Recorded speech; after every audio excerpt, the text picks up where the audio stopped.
A good Vach, Shavua Tov, a good week to you, my holy sisters and brothers. Great to be learning with you on a Saturday night. Let's light up the darkness. Who's in the house as we initiate our week with some beautiful learning? Paul in the great Northwest, Bella in Florida, Bill in mid-Missouri, Shandora in the Bronx, Joe in the Empire, Sharon back in New Jersey, Ella says shalom. Did it skip on me? No. Okay, welcome everybody. Tom in PA as well. Lucy in Minnesota. They're all coming in now. Okay, we are continuing our discussion of Mishna number 5 here in chapter 5 of tractate Bava Kamma, the 21st volume of the Talmud. We picked this up near the bottom of page 50b, and our daf tonight is Nun Aleph, page 51. So our Mishnah number 5 here in chapter 5 is about one who digs a pit in the public domain and an ox or a donkey falls into it, so he's liable. And the same for one who digs a pit, a ditch, a cave, trenches, channels, etc. And then the feature that we've been discussing is this idea that the depth of the pit matters.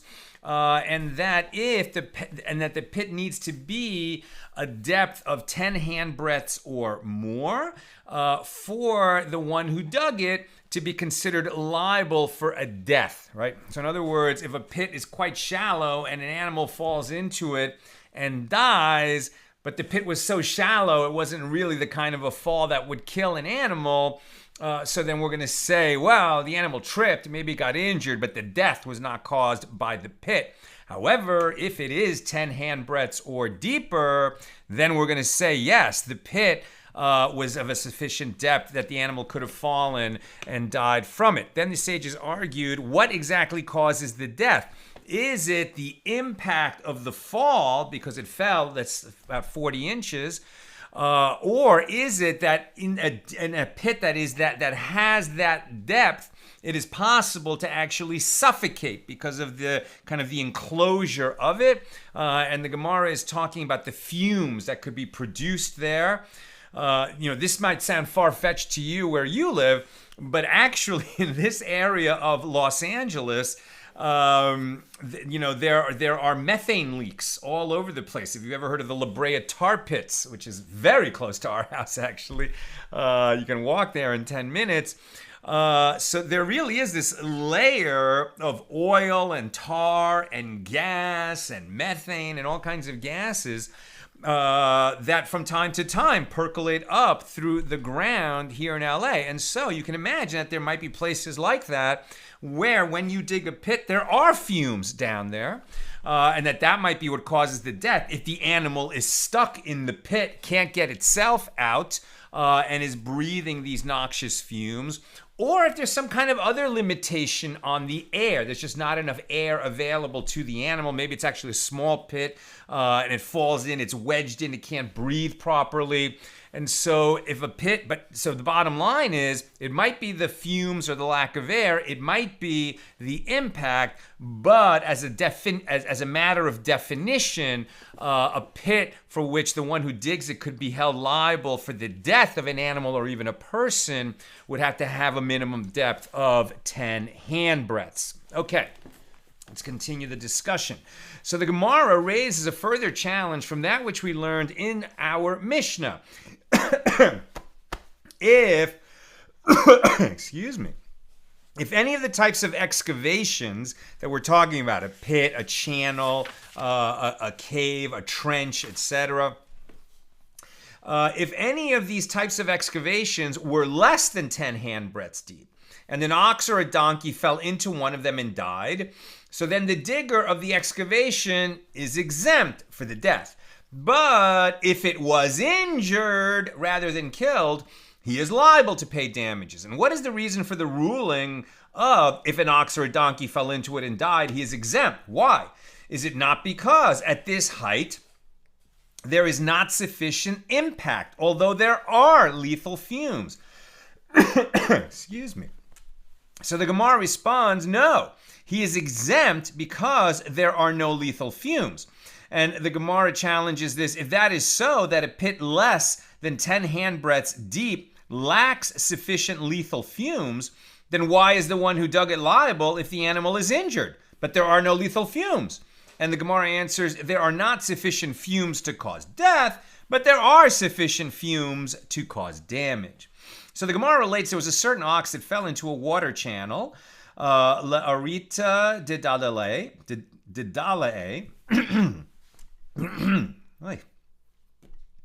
who's, sorry, I just swallowed down the wrong channel and it's going to bother me till it passes. Okay. There was a certain ox that fell into a water channel whose depth was 1 cubit, i.e. about 6 handbreadths. So because it suffered the impact of the fall, its owner assumed that it would die and slaughtered it first in order to eat the meat. So Rav Nachman, who was concerned that its organs were crushed by the fall, deemed it a treifa. Right? So a treifa is an animal with a condition that will cause it to die within 12 months. This is an animal that's considered to be walking dead, and it is not kosher for eating. If it is found to be a treifa, and as I mentioned before, when there's a kosher slaughter and then the butcher's cutting up the meat, he has to examine the lungs. If he finds a kind of a puncture wound in the lung, that will render that meat treif or a treifa, because that's the kind of wound that could have killed the animal later, and therefore it's understood that the shechting, the slaughter, the kosher slaughter, is not ultimately the cause of death, since it was already on its way to being dead. So in this case, the owner of this animal thought that it was going to die of fumes, right, which would not render it a treifa, so he just went ahead and slaughtered it. But then the Rav that heard about it, Rav Nachman, said, yeah, but the impact of the fall is what actually might have wounded it and caused a wound that would eventually kill it. So if its organs had sustained some kind of internal damage from the impact of the fall, that would render it a treifa. And therefore, when you slaughtered a treifa, and you can't eat it, right? It was an invalid slaughter because it was a treifa.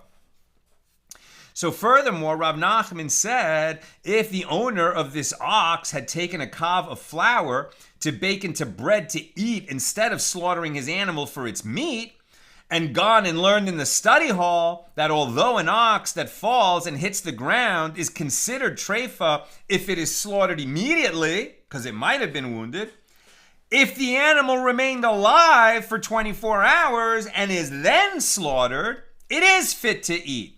And then if the guy had, if this owner of this animal would have gone to the study hall, he would have learned that halacha, that law, and he would not have lost his ox that was worth many kav of flour. So the Gemara notes, apparently Rav Nachman maintains that there is an impact caused even by a pit that is less than 10 handbreadths, as Rav Nachman was concerned in this case that its organs were crushed and that it was fatally wounded. So, it's kind of an interesting thing to remember. I've seen videos, right, where deer, run onto the road and get smacked by a car and then get up and run off. Now, the animal has a very strong instinct to avoid further contact with humans and their dangerous society, including their cars. And so it will run off. But it might have sustained a very bad wound from that car crash, even though it was able to run off. Interestingly, an impact wound, if it can survive the night, it's not deemed a treifa. That even if it had some kind of internal damage, as long as it can survive for 24 hours, it won't be deemed a treifa, even from an impact wound. And the kinds of wounds that generally cause an animal to be a treifa is more, like I said, like a puncture in the lungs. Like usually talks about a needle in the Talmud. Okay. Rava raised an objection to the opinion of Rav Nachman from the Mishna. If any of the types of excavations were less than 10 handbreadths deep, and an ox or a donkey fell into one of them and died, he is exempt. And what is the reason for this? Is it not because there is no significant impact capable of causing death? So if so, why is the animal deemed a treifa from an impact it falling into a pit of less than 10 handbreadths? It seems that Rav Nachman would say we have to be concerned that if it falls into any kind of a pit, even one that's shallower than 10 handbreadths, it might have sustained an impact wound that could render it a treifa. All you have to do, though, is wait 24 hours to find out if the animal's okay. And others are saying, no, we're not. That's not even a concern. If it's less than 10 handbreadths, we're not concerned that an impact wound would cause death. Now we're on page 51a. So Rav Nachman would respond to this objection.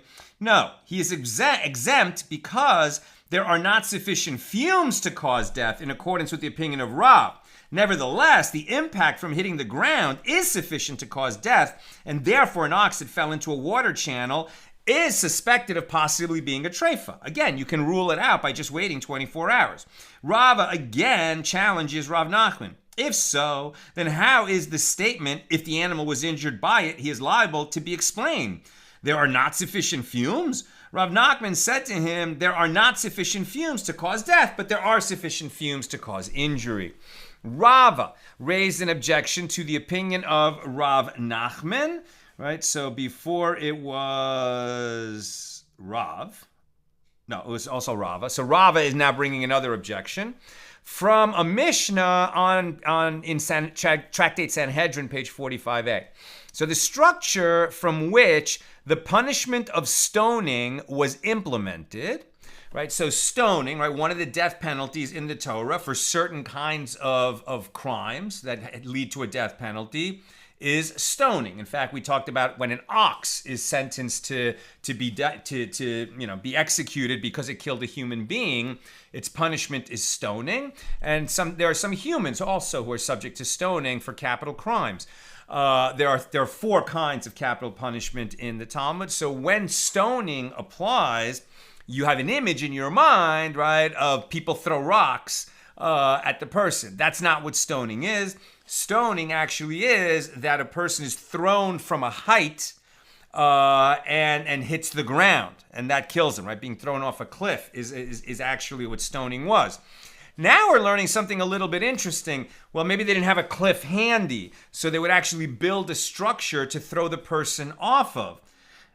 Okay, remember, let's not be too squeamish, right? Because we're talking about somebody who's going to get the death penalty. They did something terrible. But what's interesting is how low this thing is and the reason for it. So listen to this. The structure from which the punishment of stoning was implemented was a height of 2 people, 12 feet. And it is taught in that regard in a baraisa when the 2-person height of the structure is combined with the person's height, i.e. the height of the one being stoned, there is a total height equal to that of 3 people. So Rava explains his objection. And if it enters your mind that there is an impact capable of causing death in a pit less than 10 handbreadths deep, so why do I need all of this height? And Rav Nachman answered him, well, according to your reasoning, let us make the structure a minimal 10 handbreadths. Why must it have a height of 2 people? Rather, no proof can be brought from here, since the reason is in accordance with the opinion of Rav Nachman, as Rav Nachman says that Rabba bar Abba says that the verse states, and you shall love your fellow as yourself. Leviticus 19:18, teaching that even with regard to a condemned prisoner, select a good death for him, meaning that he shouldn't suffer too much. He's going to die. So at that point, you're going to make it, as quick and painless as possible. Therefore, the structure used for stoning is constructed sufficiently high that he dies quickly without any unnecessary suffering. I mean, I've seen a lot of people jump off something 12 feet high. It seems like, how's that going to kill someone? I suppose if they tie your hands behind your back and drop you head first, that might well do it. And I presume that if that fall doesn't kill you, maybe they do it again or whatever. I mean, but at any rate, we didn't learn out from the height used for the stoning manner of execution whether, what causes a death of an animal or a person falling into a pit is the impact or the lack of air inside the pit. So the Gemara asks, if so, if you're right that that the height is based on a compassionate height, let us raise the structure even more so that his death will be even quicker and less painful. And the Gemara answers, this is not done because if he fell from a greater height, his organs would be crushed and he would become completely disfigured, which is certainly not a way that one would prefer to die. So what they did is they devised a method where if they had to execute somebody using this method, that it was high enough that it would kill him, but not so high that it would disfigure his corpse. So you see, they thought it through. So Rava again raised an objection to the opinion of Rav Nachman. The Torah requires constructing a parapet on the roof of one's house to prevent anyone from falling to his death. As the verse states, Deuteronomy 22:8, you shall not bring blood upon your house if any man falls from it. And the term from it teaches that liability exists only for somebody falling from the roof of the house, but not onto the roof of a house. And how is this so?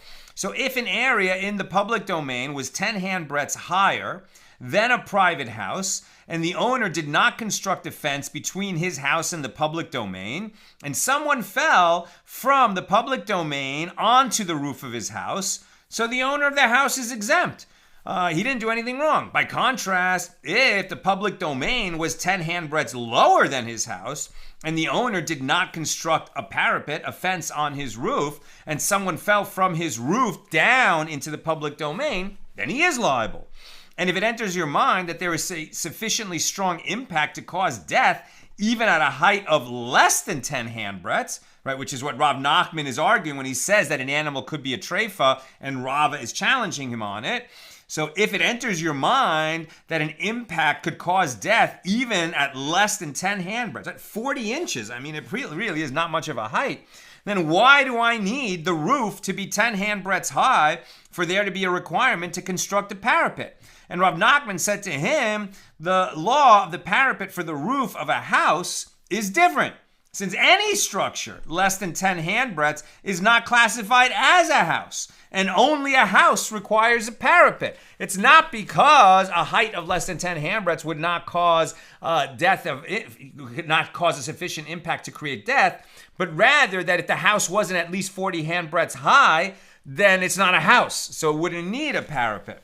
But Rava comes right back at Rav Nachman and says, well, if that is so, i.e. if the requirement to build a parapet is limited to a house that is 10 handbreadths high, then also now where the house is 10 handbreadths higher than the public domain when measured from the outside, well, what if we remove the height of the ceiling and the plaster, which is an additional layer on the top of the ceiling, and when measured from the inside in this manner, its height is not 10 handbreadths, right? Inside that house, if it's 10 handbreadths higher, if the level of the roof when you're standing on it is exactly 10 handbreadths above the public domain, well, then a person inside the house, because there's the thickness of the roof, wouldn't have even 10 handbreadths of space inside.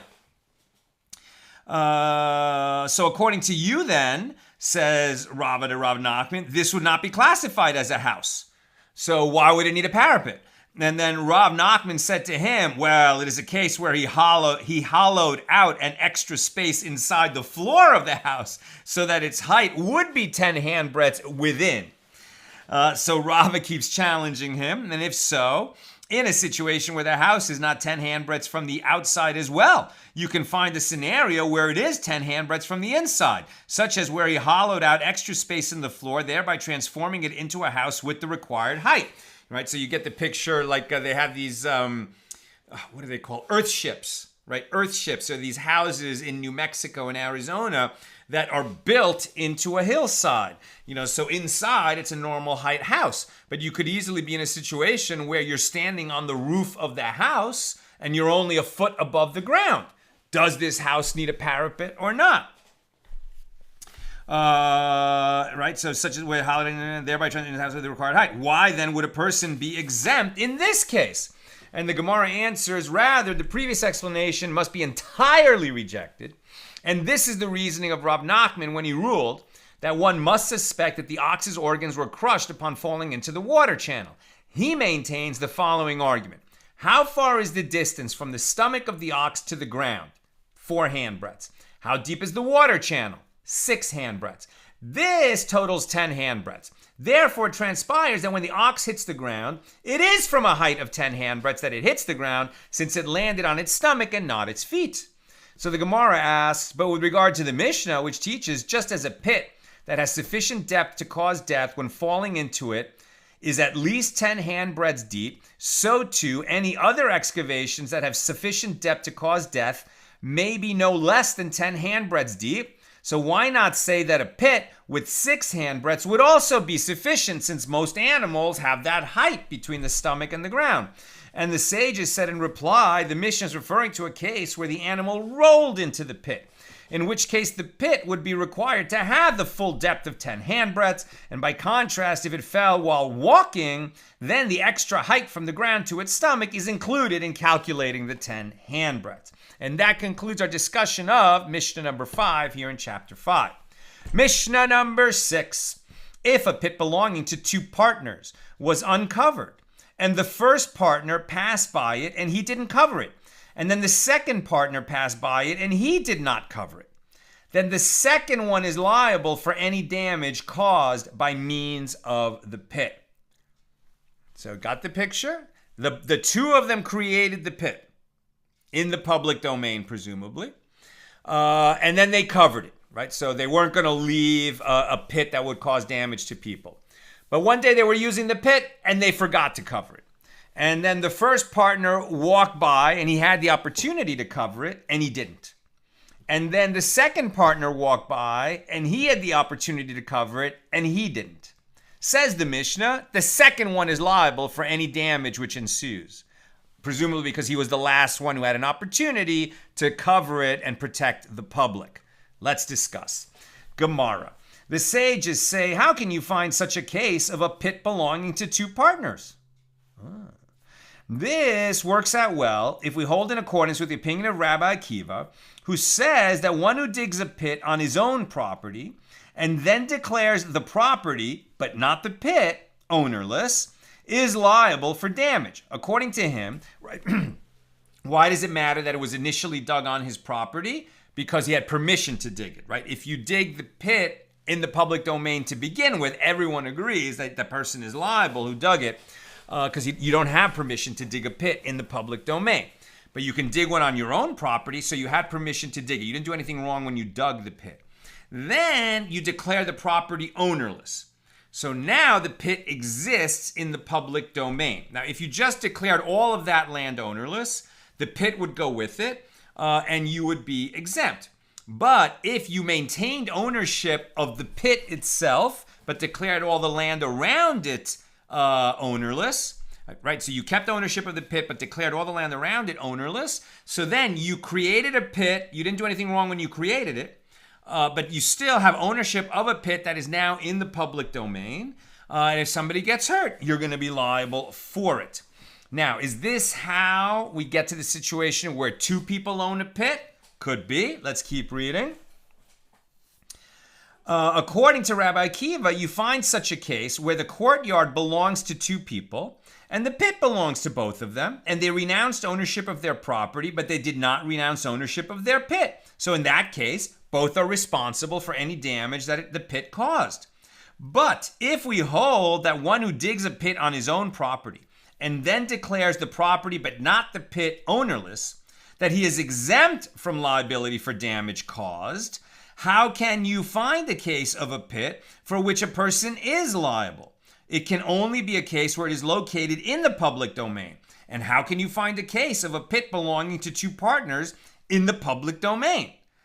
So my first thought was, why is that so difficult? 2 guys work together to dig a pit in the public domain. But first, let's examine a different case where the 2 of them hired a third guy to dig their pit. If they both jointly appointed an agent and said to him, go dig a pit for us, and he went and dug a pit for both of them, then neither of them is liable. Why? Did they hire this guy to dig a pit for them? If you hire someone to do a deed that is a transgression, you might be liable under the law in certain ways, but that person can't say, I was just following orders, I was just doing my job. The transgression is his. He's the one who dug the pit, right? And this is because there is no agency for transgression, and the digger is solely responsible. And if this partner dug a pit 5 handbreadths deep, and this partner dug 5 further handbreadths deep, then the significance of the initial act of digging the first 5 handbreadths performed by the first partner has been nullified.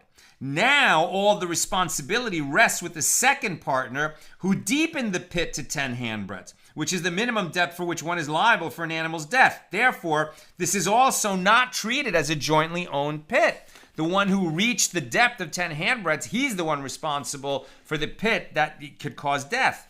So the Gemara notes, this works out well according to the opinion of Rebbe. And you find in a case of damage that both would be liable, as the Gemara will soon explain. Therefore, it qualifies as a case of belonging to 2 partners. But according to the opinion of Rebbe, the first partner is not held liable at all in a case where the pit causes an animal's death. And according to the opinion of the rabbis, the first partner is not held liable, both in a situation where it causes death and in a situation where it merely causes damage. If so, how can you find an instance of a pit belonging to partners? And Rabbi Yochanan says this is referring to a case where they both extracted a chunk of earth from the bottom of the pit simultaneously and thereby completed it to a depth of 10 handbreadths. This then would constitute a pit belonging to both of them, which I don't know why that's so complicated, right? The 2 guys are down there digging the hole. They agree that it's going to reach, a depth, let's say, of 10 handbreadths, and they're both digging down to that depth, making a wider pit. So sure, 2 guys are responsible for digging it. Now, having mentioned the dispute between Rebbe and the rabbis, the Gemara inquires, what is the opinion of Rebbe and what is the opinion of the rabbis? As it is taught in a baraisa, with regard to one who digs a pit 9 handbreadths deep, and another person came and completed the digging to a depth of 10 handbreadths. So then the second individual alone is liable for an injury or death caused by that pit. Rebbe says one follows the second person for restitution for death caused by the pit. The second one is solely liable, since only a pit of 10 handbreadths renders a person liable for an animal's death. But for if the pit caused an injury, then we can sue both of them, right? Both of them are liable because both participated in creating this pit. And you can have a pit that renders one liable for an injury to an animal of less than 10 handbreadths.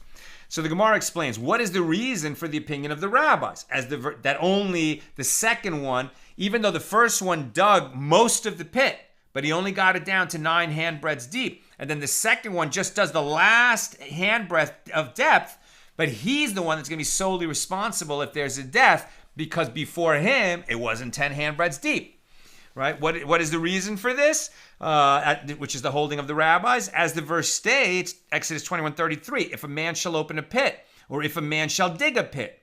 And this raises the question, if he is liable for opening a pit that has already been dug, then is it not all the more so that he should be liable for digging a new pit? What then does the latter phrase, right? Because the Torah says, if a man shall open a pit, or if a man shall dig a pit. But if we know, once it says if a man shall open a pit, and he's going to be liable for a death just because he took the cover off, obviously he's going to be liable if he's the one who created the pit. So what do we learn from the second part of the verse?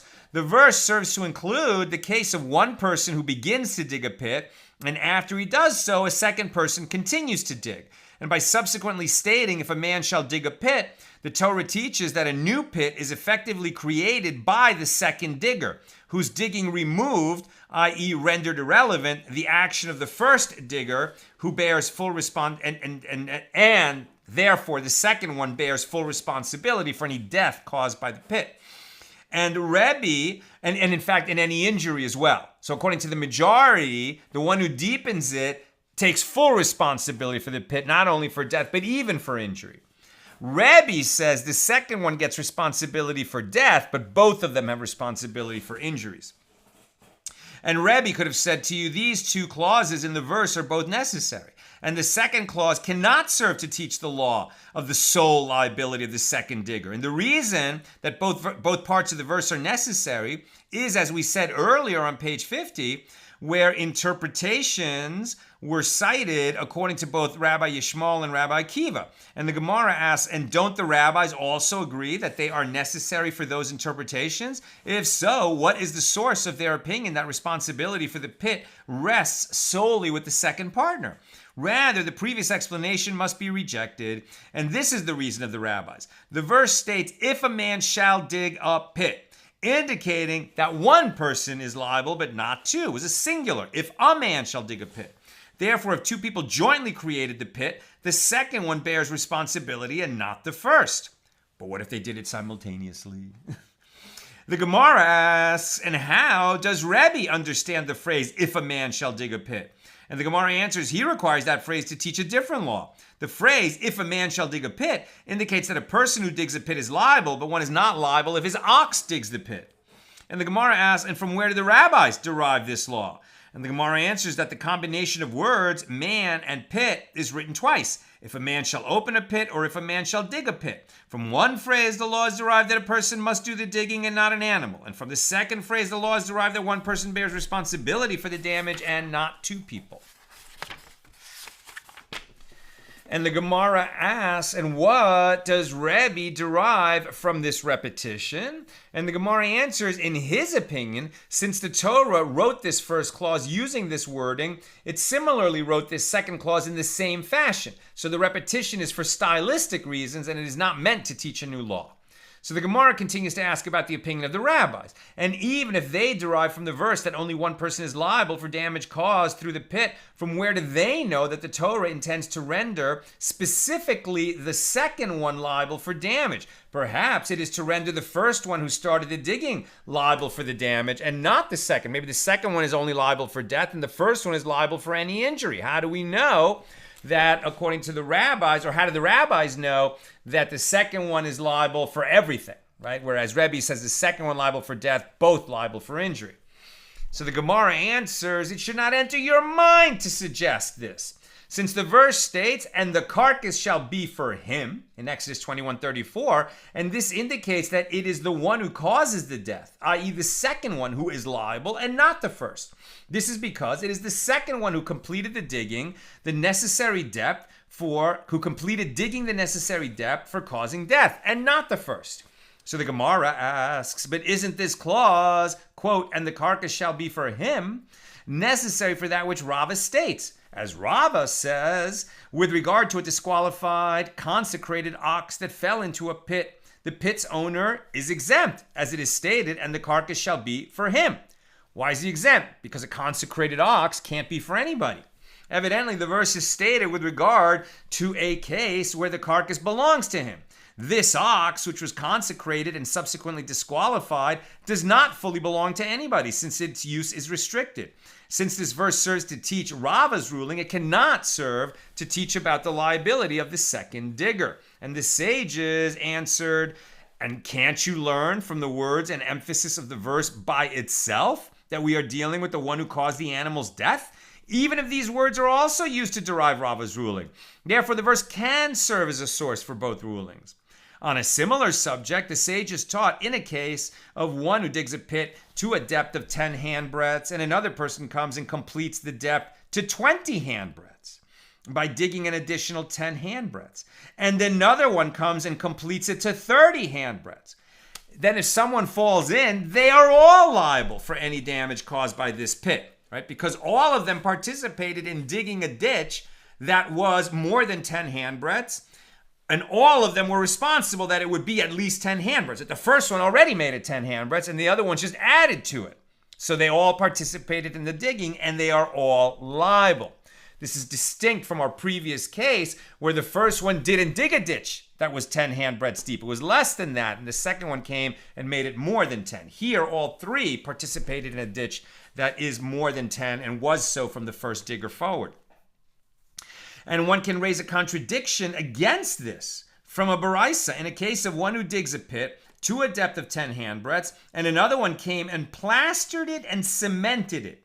So then the latter is liable for damage and not the first. Shall we say that this baraisa, which teaches that they are all liable, right, where it went from 10 to 20 to 30, is in accordance with the opinion of Rebbe, who holds both liable for digging, and this baraisa, which holds the latter liable when he comes along and cements it, is in accordance with the opinion of the rabbis, who hold only the last one liable? And Rav Zevitz said, no.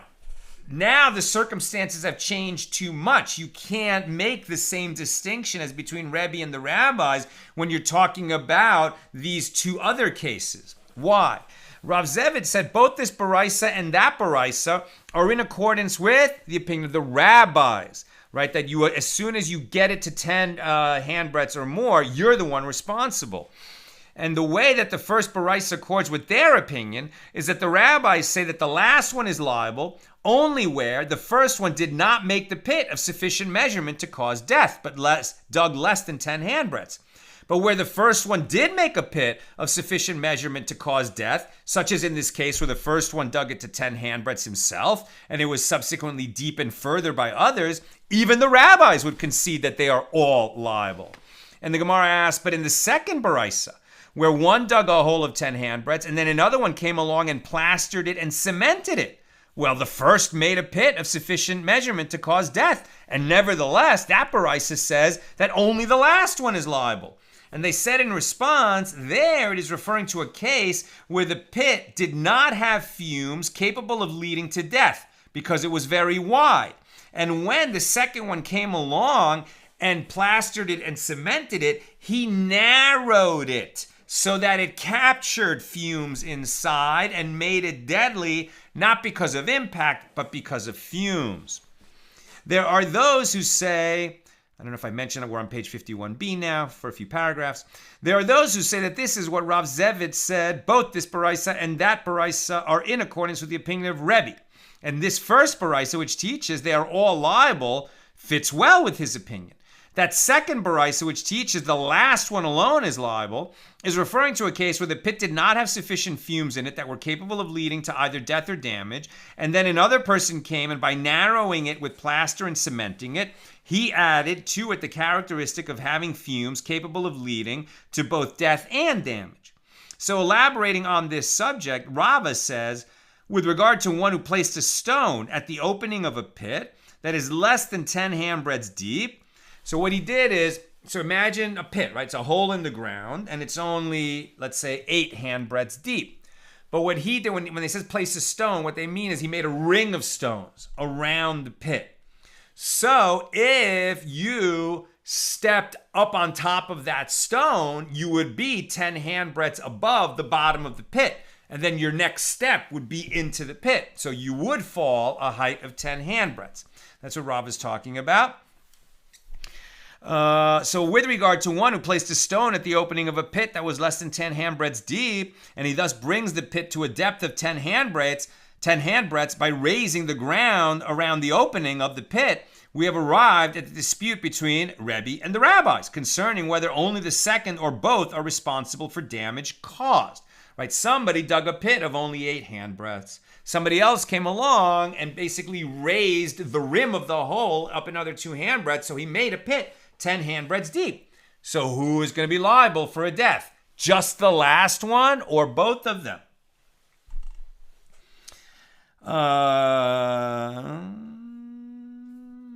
And the Gemara asks, well, isn't this obvious? This is precisely the case they are disputing, right? The rabbis would say only the last one is responsible. Rebbe would say only the last one is responsible for death, but both are responsible for damage. So what does Rava's statement add to this? And the Gemara answers, lest you say that there is a distinction between a person deepening a pit at its bottom, in which case it is his lethal fumes that he caused that killed the animal, but if he added to the pit at the top, where it is not his lethal fumes that kill the animal, say that he would not be liable. Rava's statement teaches us that the last one is liable, and this case is subject to dispute between Rebbe and the rabbis as to whether only the last one or both of them are liable. So Rava raises the following dilemma. If someone dug another handbreadth in a pit that was 9 handbreadths deep, so that it reached a depth of 10 handbreadths, and subsequently closed up the handbreadth inside the pit, or if he removed his stones that he had placed at the opening of the pit, so that the depth of the pit was reduced to less than 10 handbreadths. So then what is the law? Do we say that what he did to increase the depth of the pit to 10 handbreadths, he has removed, and restored the initial situation that existed before he dug the extra handbreadth, causing responsibility for damage to revert solely to the original digger? Or perhaps by closing it up, he removed the action of the first digger, since he has removed the ability of the pit to cause death. If so, it moves entirely into his possession, as he now assumes full responsibility for a pit of 9 handbreadths, which he wouldn't be liable if it caused a death, but he would be liable for any injury. Who is now liable for any injuries that this pit causes? Is it only the original guy, and this pit has been left the way that the second guy found it? Or now that the second guy came along and, participated in it, even though he just dug some out and then put it back, he left it the way he found it, but now he's part of it. And while he had dug it out to 10 handbreadths, he had created the hazard. So the fact that he now removes the extra hazard, the death hazard, and puts it back to where it was the way he found it, does that eliminate him from the equation, or does he actually eliminate the first guy? Now it's all his. What's the answer? Teiku. It shall stand unresolved. The Gemara does not answer that question. Rabba bar Barhana says that Shmuel bar Marta says, with regard to a pit that is 8 handbreadths deep and 2 handbreadths of it contain water, one is liable for it. What is the reason? Each handbreadth of water is like 2 handbreadths of dry space. Therefore, the pit is effectively 10 handbreadths in depth and contains a sufficient quantity of lethal fumes to render its owner liable. I would say there's also the issue that if there's water in it and somebody falls and gets knocked out, now that there's water in it, he might drown because he's face down, even in such a shallow amount of water. Whereas when there was no water, he might have got knocked out and he would have survived. So maybe that's why they say this. Now, a dilemma was raised before the sages. If a pit is 9 handbreadths deep, and from that measurement, 1 handbreadth contains water, then what is the law? Is this case equivalent to the previous one? Do we say that since there is not as large a quantity of water as in the case stated by Rabba bar Barhana, that the pit does not have a sufficient quantity of lethal fumes to render the digger liable? Or perhaps it can be argued that since the pit is deeper than the one in the previous case, it does have lethal fumes despite containing less water. Now remember, fumes does not always mean that methane is leaking into the hole. Fumes can just mean lack of air, right? And that the water can contribute to that very much, if he ends up face down. So similarly, the following question can be raised. What is the law if a pit is 7 handbreadths deep and 3 of those handbreadths contain water? Do we say that since there is a much larger quantity of water in this case, it is equivalent to a pit of 10 handbreadths and therefore it has lethal fumes? Or perhaps since it is not as deep, it does not have a sufficient quantity of lethal fumes to render the digger liable? And the Gemara concludes the question shall stand unresolved. I'm approaching the end. Questions or comments, please get them in. Rav Shezevi. Where is he?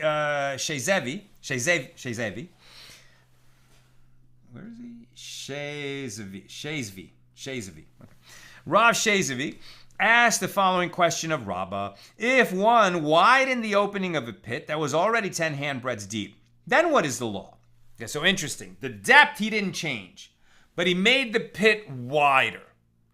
So what's the significance of wider? Everything in our analysis so far has been, how deep is it and how narrow is it? Well, if you're widening it, then that might have an effect in terms of the amount of air that can reach an animal or person that falls down into the bottom of it. So let's see. If one widened the opening of a pit that was already 10 handbreadths deep, then what is the law?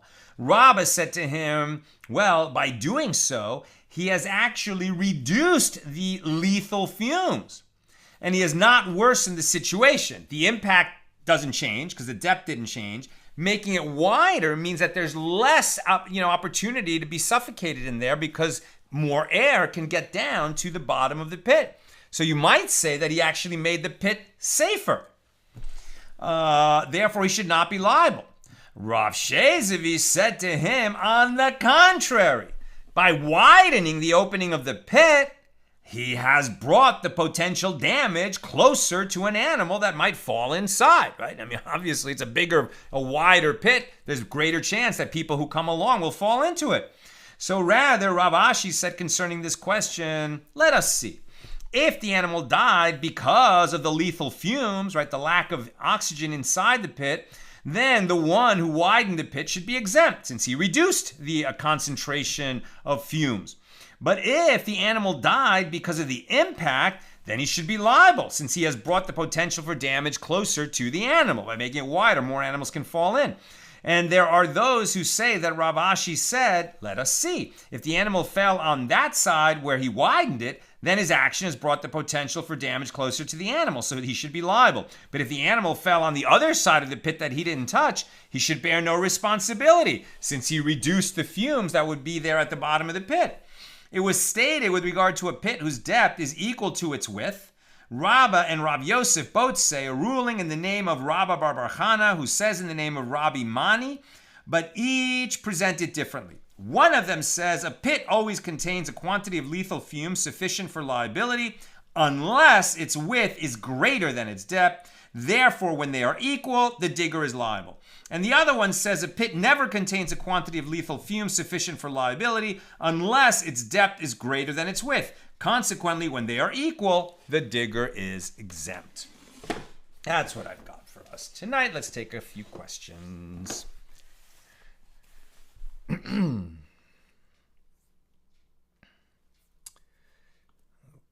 while that's reloading. Bill, well, the structure for stoning is pretty straightforward. It's essentially a gallows, isn't it? Just one for stoning rather than hanging. Yeah.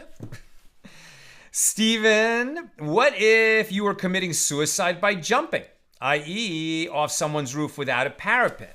So that's very interesting. I mean, what they're saying is, what the Torah says is that you shall not, you should not allow yourself to have blood on your hands because you had a roof that didn't have a parapet, right?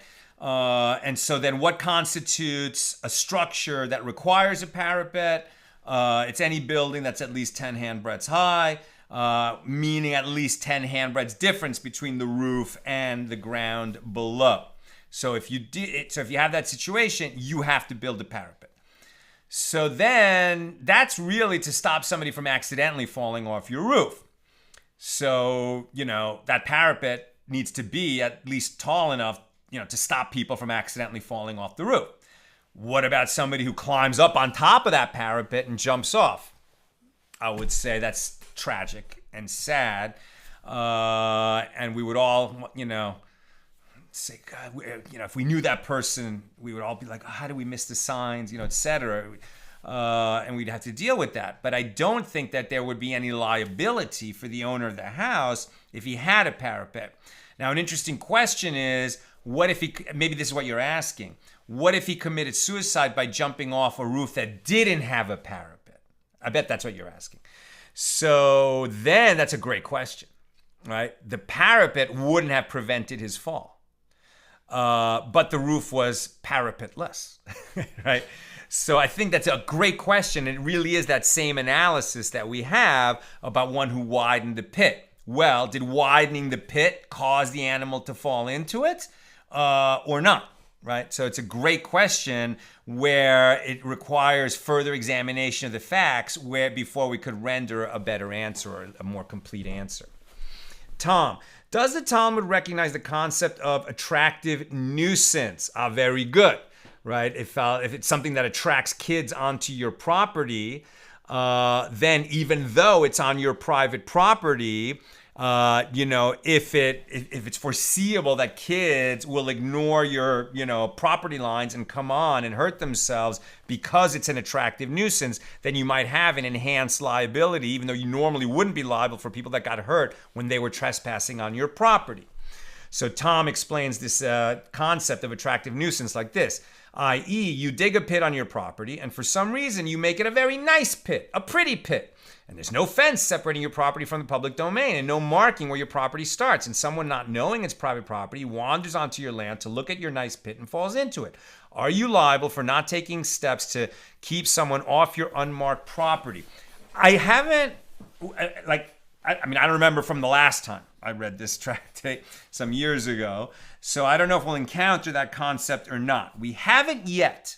Except when they said that if your pit is very near the public domain, right, where it's very foreseeable that people might just wander off the road a little bit and fall into your pit, then even though it's on your property, you might be liable. So that proximity to the public domain might be similar to the concept of attractive nuisance, but not that similar, because if in fact the pretty pit was well removed from the public domain, then that principle wouldn't apply. So I don't know that question. Maybe we'll come across an answer in the upcoming pages.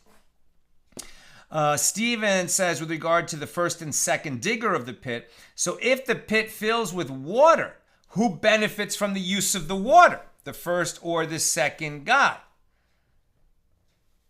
It's a great question. So presumably we're talking about a pit in the public domain, right? So neither one of them has any right to the water anyway, even though he dug the pit, because they weren't allowed to dig the pit to begin with, right? If we're talking about a pit that they dug together when it was permissible and then they declared the property ownerless, I guess you'd have to analyze who really owns the pit, and if it's both of them, then both can benefit from the water, I suppose. But if they just illegally dug a pit in the public domain, that water is ownerless because the pit is ownerless. They're responsible, they're liable for harm that the pit causes because they dug it, but they don't acquire ownership of the pit since already that pit is in the public domain. And finally, Lynn says, don't fall into any tar pits. I used to take my kids to the tar pits when they were little. They're called the La Brea tar pits if you're ever visiting LA.